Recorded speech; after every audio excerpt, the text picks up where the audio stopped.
Hey everybody, it's Jason from the Texas Gun Vault 2, and we're back out here in the hot garage once again. It's that time of the year here in Texas where the temperatures are getting warmer, and unfortunately I do not have air conditioning in my workshop, so I am at the mercy of the elements, and right now it is hot. Even though it is 10:30 at night, I have the garage door open. I just got back from the range.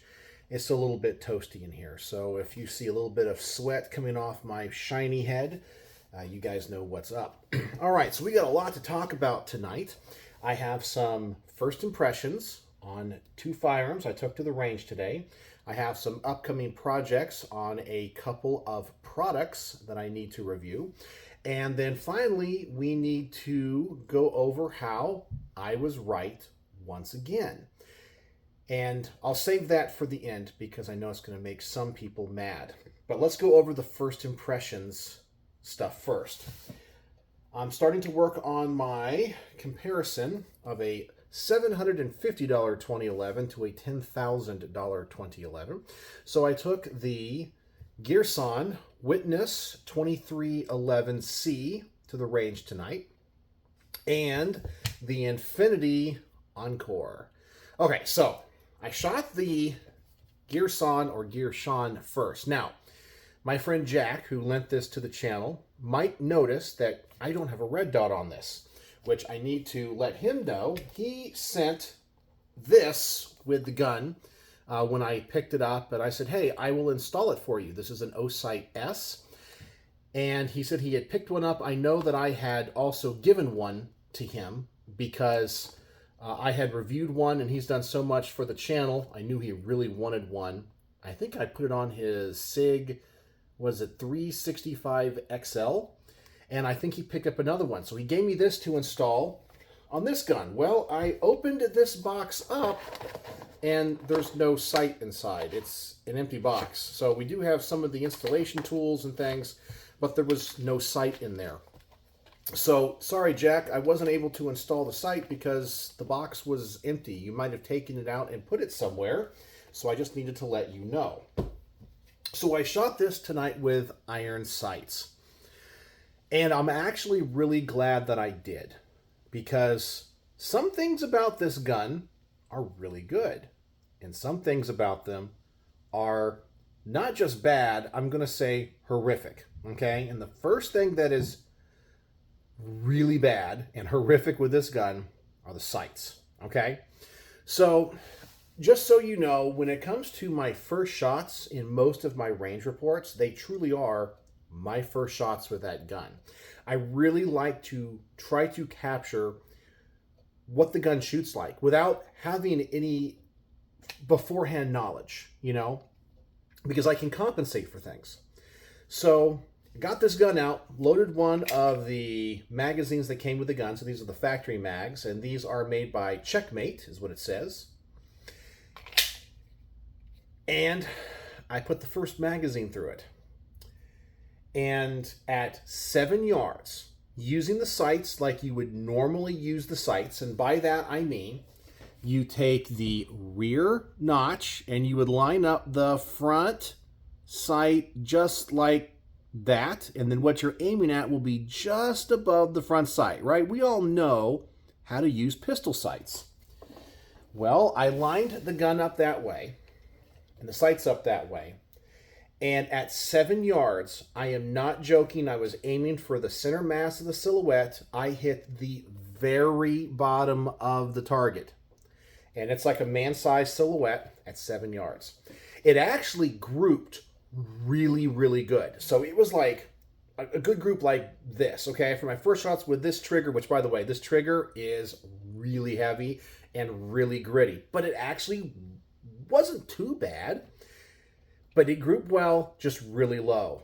And when I talk about the SIG combat sights, how you have to kind of hold it up, this is something I have never experienced before. In order for me to get the rounds anywhere near I was trying to shoot at for the center of the silhouette, I have to line these sights up like this. And let me see if I can do it. Okay, so you see the rear notch?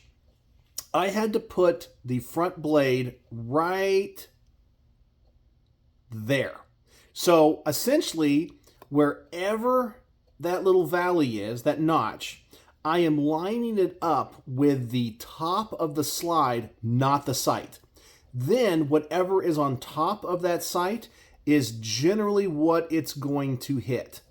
That is really hard to do because it is very counterintuitive to the way that you normally shoot a pistol. This gun shoots that low with iron sights. Now, with a red dot, I think that we could compensate for that, okay? However, this is good to know. I know most people are going to put a red dot on this. But if the gun is set up with this sighting system, it needs to be close. And this gun is not even close. I have never shot a handgun that shoots this low with the sights that are provided from the factory. There's no adjustments on the back. Windage, absolutely perfect. No problems there. It just shoots crazy, crazy low. When I take the sights out of the equation, it actually is a very naturally pointing pistol. You guys know that typically in the end of my range reports, I do 2 tests with pistols normally that are semi-auto. I do a quick magazine change test where I shoot the gun as fast as I can, change the magazine out, get a fresh one in there. Typically, I'm just doing like point shooting. And then at the very end, I do a mag dump test. And that's not really a test at all. It's just me wanting to have fun with the guns. When I shot this gun that way, it was literally amazing. When I shoot this gun fast and not use the sights and just point shoot, it was all in the center of the silhouette like this. And it shot better than other extremely high-end 2011s that I shoot and review in these tests. I couldn't believe it. You use the sights on this gun, it's unusable because they're so far off. You just point shoot the gun, it's actually amazing.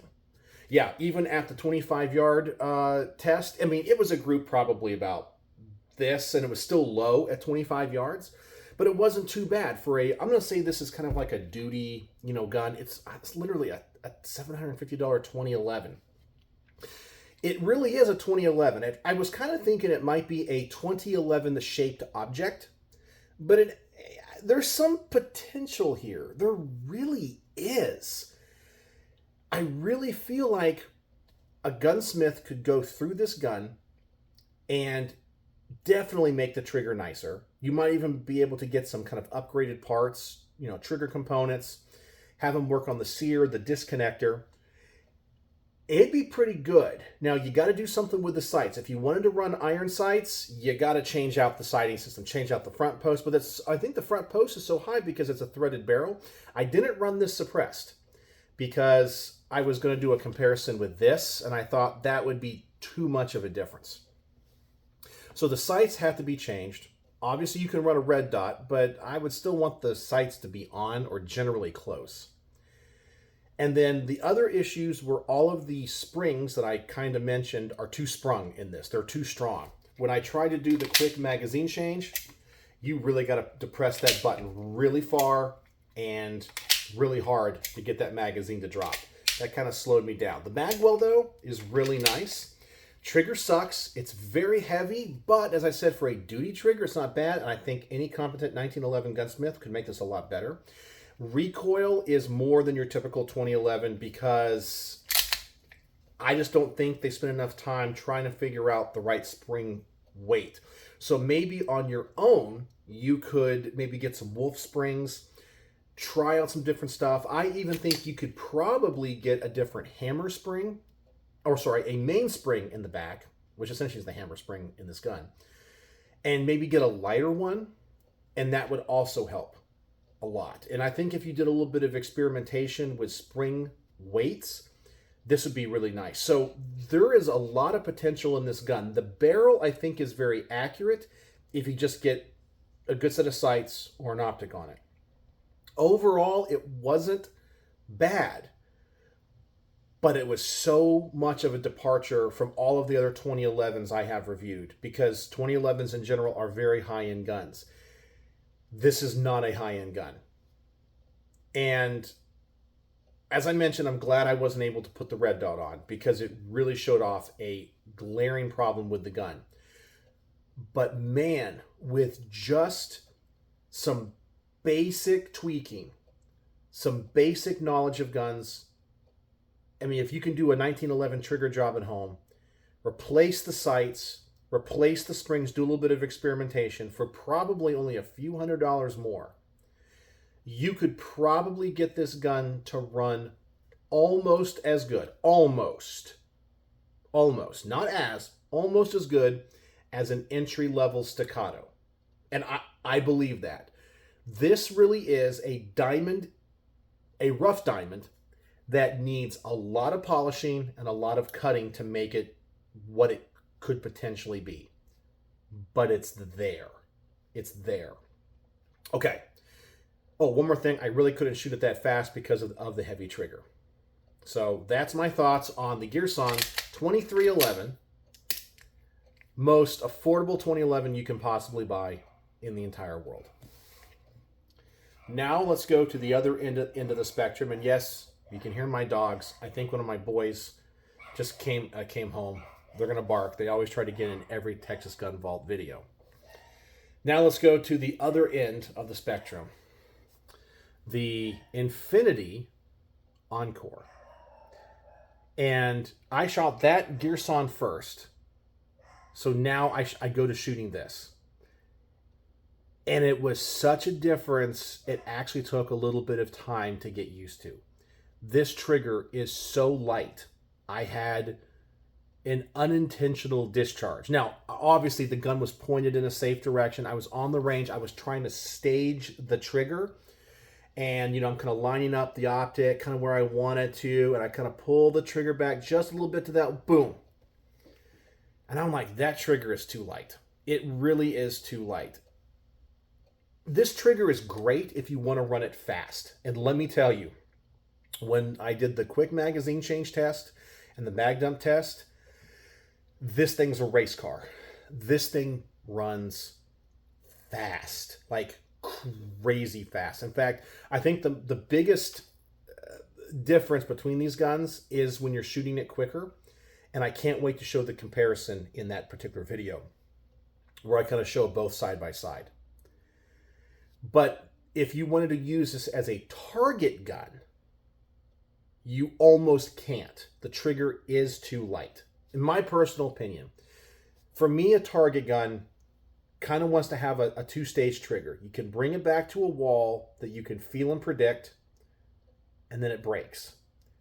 This gun is unpredictable when it breaks, which in some ways is good, but some ways bad, especially if you're out at 25 yards or beyond. Way too light. But if you need a gun that's going to run fast, and by the way, this gun, yeah, it's accurate. I mean, this is one of those guns I can't mess with. And when I started to run this thing fast, I mean, I don't know how to describe it. It was like grouping like this. I'm not even like using the sights. I'm just going boop, boop, boop, boop, boop, boop, boop, boop, boop, just right there. It's like the gun doesn't have any recoil. There's no compensator to it. It was such a night and day a difference. So I have issues with this gun too. I want the trigger to be a little bit heavier, but dang, is it fast. This gun just wants to be run fast. It's like the SR-71. It just wants to go fast. That's what it is born to do. I think, obviously, this is designed as a competition gun. You should not carry it. You should not use it as a home defense gun. And I would recommend that if you are somebody that likes to buy high-end things and can afford to buy high-end guns and wants the highest end you can possibly get, whether that be for just personal pride or because you just want to show off or you just want the best, this is not a home defense or carry handgun. It would be too dangerous in that situation. But if you're just going to run competition where you just need to run the gun fast and just have it go where you want it to go and point naturally, this is the gun for you. Yeah. Completely different. You have to work hard at this one. This one's almost too easy. Now, is it worth the price?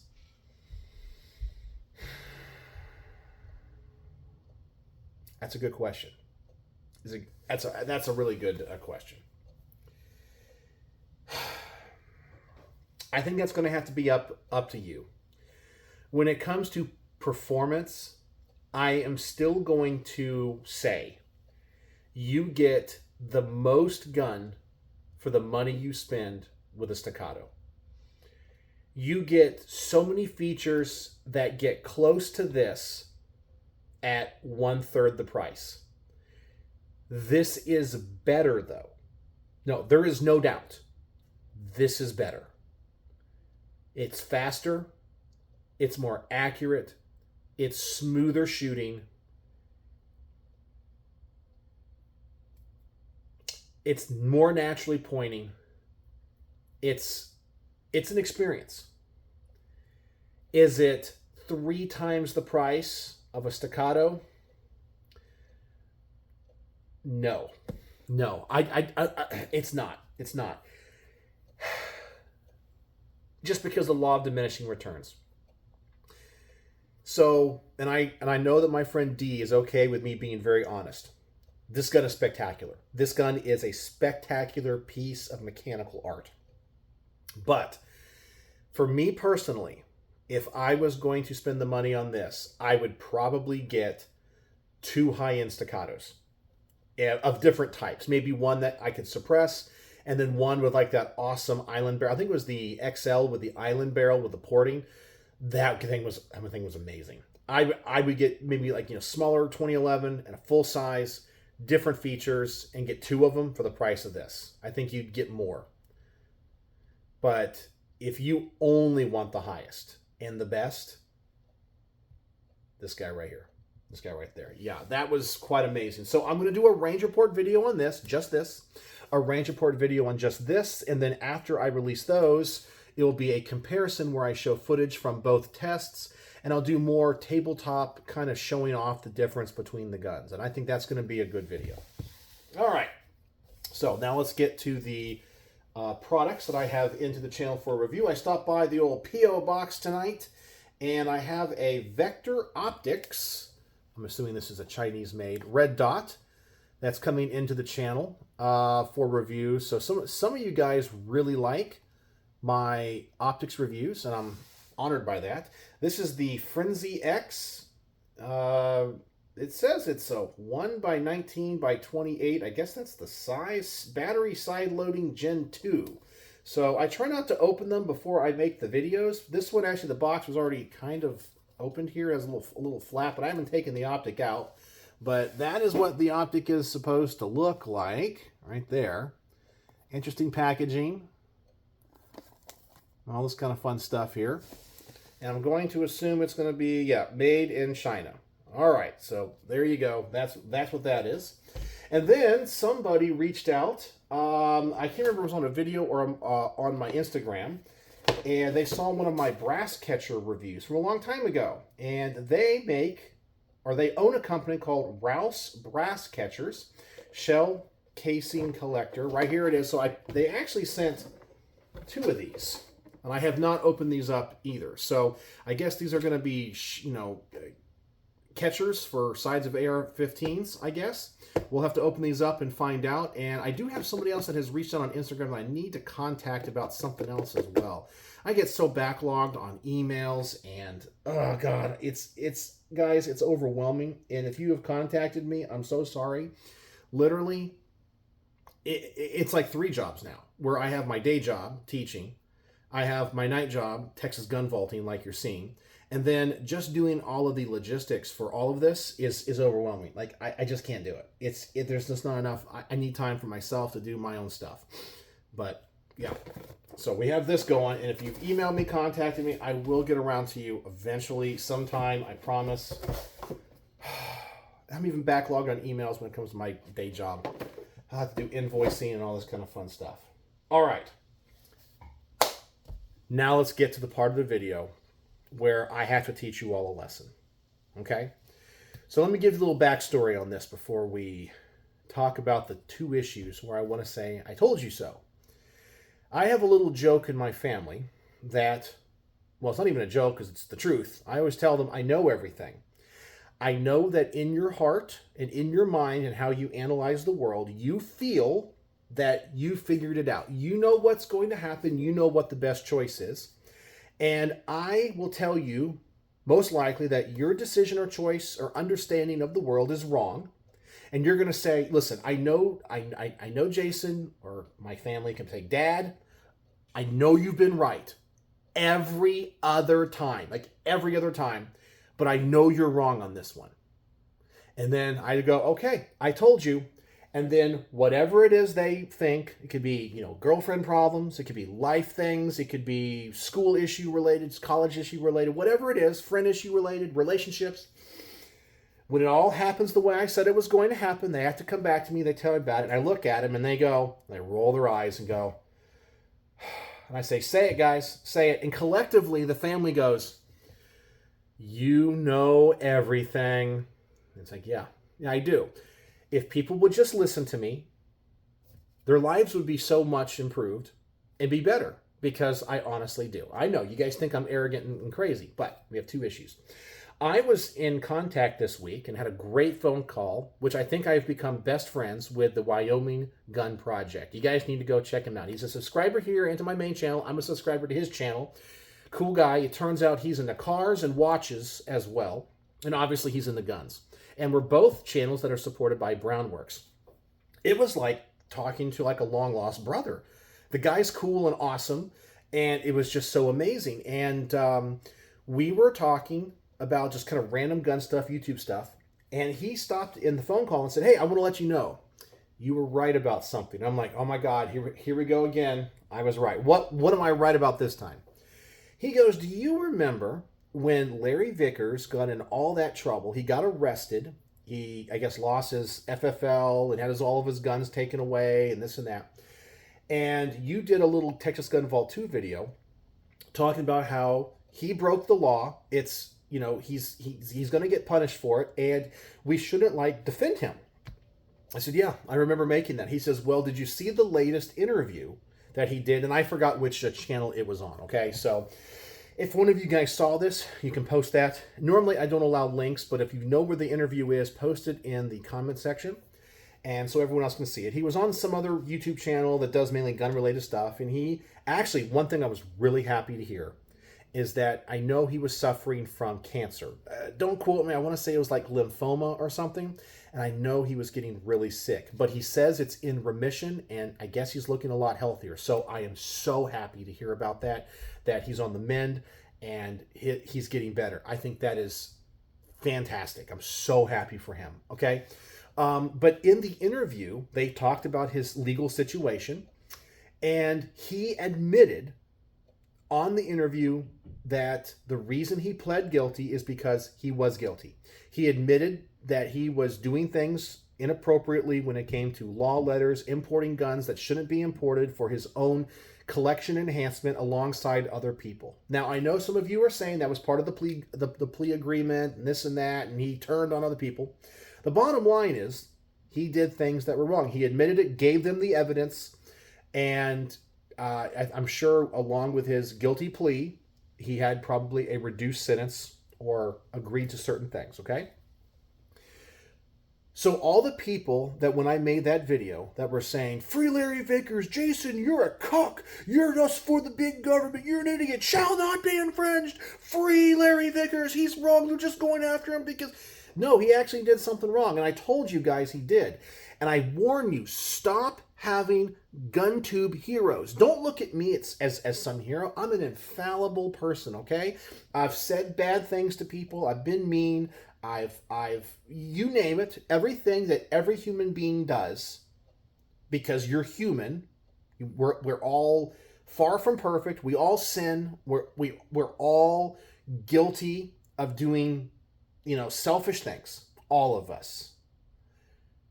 I'm not a hero to anybody. And don't look up to me as that. But just like when you go online and you see these big channels, don't look at them as heroes. Don't look at them that you have to defend them. I guarantee you that behind the scenes, they're probably doing things that you would be ashamed of. And all you're going to do is end up trying to defend the indefensible. And that is what Larry Vickers did. He broke the law. He admitted he broke the law, provided evidence that he broke the law. And because he did that, I'm sure he got a lenient judgment against him. But Jason from the Texas Gun Vault was right. So let's say it collectively. Here we go, right? I'll say it with you. You know everything. You were right. Okay, good. I'm glad you guys said it. And so we can move on. So everything else that I say, like my thoughts on Matt Hoover, I know it. You guys, some of you guys don't believe me. Still saying, shall not be infringed. Ah. Matt Hoover broke the law and did things wrong. Okay? We all know that he poked the bear, doesn't understand that the law enforcement can lie to you. Okay? Anyway, so let's talk about the other thing that I was right about. And this is kind of the big news of the day. The Supreme Court. The Supreme Court denied cert to the assault weapons ban case out of Maryland and the high capacity magazine case out of Rhode Island. And I told you guys so. There's a meme that I love. It's that meme where, like, I forgot what movie it's from. It's like The Rock. He's driving a car and he says something. There's like a girl in the back seat and she says something. And then like there's the scene where he's like turning around looking at it. The meme goes, the version of it that I like is, who won the election? And then the girl in the back seat goes, the government. And he like turns around. Because it doesn't matter who wins, a Democrat or a Republican, the government always wins. And when it comes to these legal cases, who wins every time? The government. There is something about power that corrupts. I mean, I hope that I am never in those positions or have to make those decisions, because it obviously corrupts people. I mean, you have justices, Justice Roberts, Barrett, Kavanaugh, that are supposed to be conservative, that voted against this. And I guess Kavanaugh even had like an apology letter. It wasn't even like a dissent. It was just, hey, we'll take this up when we feel like it's, it will come up eventually to us, and whenever we feel like it's kind of run its course in the lower courts. These cases about assault weapons bans, gun bans, have been mulling in the lower courts for 20 years. When is the time? When is it going to happen? We all know it's time, but they're never going to take it up because they're weak-kneed. They're like the Republicans in Congress. They're going to come to you, and next year will be a great example. Next year is a midterm election. You're going to have a lot of people that are going to come to you, and you're going to be like, I have to vote Republican. I have to, because they're going to fight for my rights. They're going to do this. They're going to do that. No, they're not. Now, are they better than the Democrats? Oh, yeah. Oh, hell yeah. Well, heck yeah. I mean, the Democrats are like, oh, yeah, we're going to steal your guns. We're going to steal your money. We're going to take all of your freedoms, and we're going to give all of the treasure of the United States that's supposed to go to your kids. We're going to give that to people around the world and, essentially trash the nation. The Republicans say, we're not going to do any of that as fast as them. I mean, they'll give you lip service, but they're going to do it all, because they're going to be like, oh no, we can't disturb the natural course and order of things. It doesn't matter how much you scream to the high heavens of shall not be infringed. Shall not be infringed. The ATF can't create law. It's unconstitutional. Whatever it is. It doesn't mean in practice that's what's going to happen. It doesn't. I am scared of mob mentality. And that's what the country is. Mob mentality. Okay? It's why I'm so introverted and I hate being around big crowds.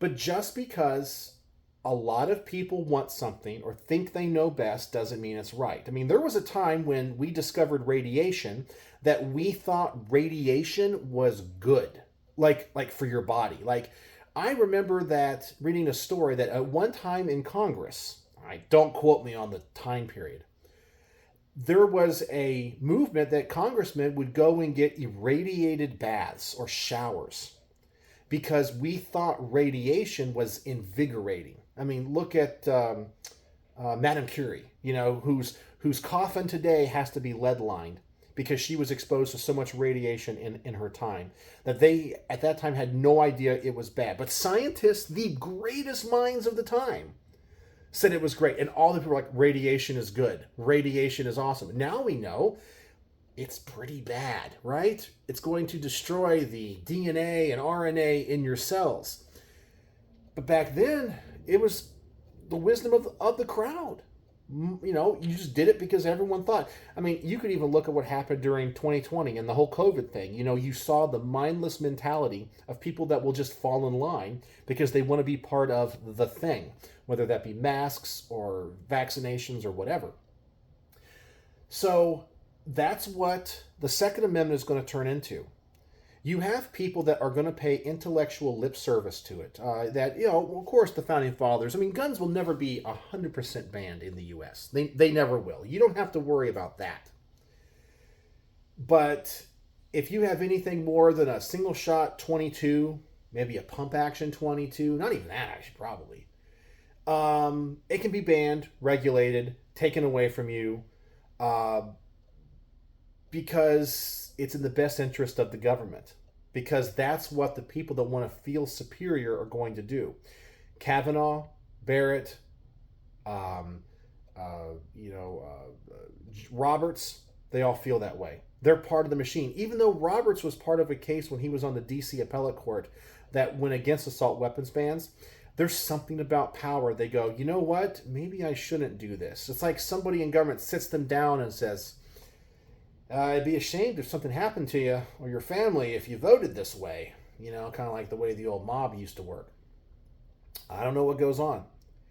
But they get up there and all those people change their tunes. All those people that you vote for senator in Congress, they're all for term limits. They're all for term limits. They're going to tell you at town halls they're for term limits. And then when they get up there, are they going to propose a bill to term limit Congress?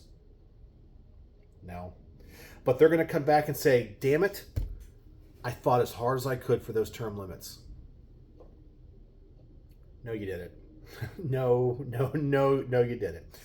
And that's why I am no longer registered to vote. You guys got mad at me in the last election. And I promise you, it doesn't matter if you vote Democrat or Republican, you're going to end up in the same place. The only difference is with a Democrat, you're going to get there a lot sooner. With the Republican, you're going to get there in the future, and there's going to be a lot more suffering. In order for our system to ever truly be reset, people must suffer. You got to rip off the Band-Aid. Just let them destroy the country, because then in the desperate hour, will there be a spirit to fix it? But as long as there's a slow bleed, which is what the nation's going through, it's a slow bleed towards tyranny. It never will, because you get used to it. And I'm not saying for you guys to do anything besides just vote. Vote your conscience if you want to vote. And that's all you got to do. No violence. Nothing. Write your representatives. Do what you're doing. Don't be violent. Be kind to people. But understand, the Second Amendment, as it is today, doesn't have long. I don't think in my lifetime I'll see much of a change living in Texas and living in the free states. But I would say that my kids, by the time my kids, who are now in college, are going to be at the age of retirement, when they're in their 60s or 70s, I have a feeling the Second Amendment will only be a fragment or a shadow of what it is today. And that change will have come over time, not because they didn't do their part or you didn't do your part. It's because it's the natural flow of life, the natural flow of politics. Things get passed, people get used to the new status quo, and it just changes. And I told you guys so. The Supreme Court was never going to take this up. It's why I'm not upset today. I already knew it was going to happen. So let's say it again. You know everything. You were right. And I told you that in a previous video, and I'm sorry. And I would say in the next 10 years, you're not going to see them take up an assault weapons ban case. And I'm so sorry. It's not going to happen. Because once we have to replace some of the justices, because, Justice Thomas isn't going to be there forever. And he's the best one there. You're going to get another Coney Barrett. And we just lose rights slowly but surely. So there you go. Sorry I had to end it on a sad note. But just tell yourself, I just need to listen to Jason from the Texas Gun Vault. and I would know everything in my life would be better. So, if you made it to the end of this very long 35-minute video, the word of the day is... the word of the day is going to be right. Right is the word of the day. Not the right to bear arms, but I am right. I think it's spelled the same, but, you know, you guys know what I'm saying. So it's because I am right. I'm always right. So let me know your thoughts on anything that I talked about in this video in the comment section below, from the first impressions of these two really cool pistols, to the product reviews, to Larry Vickers, or the Supreme Court. So, as always, thanks for watching.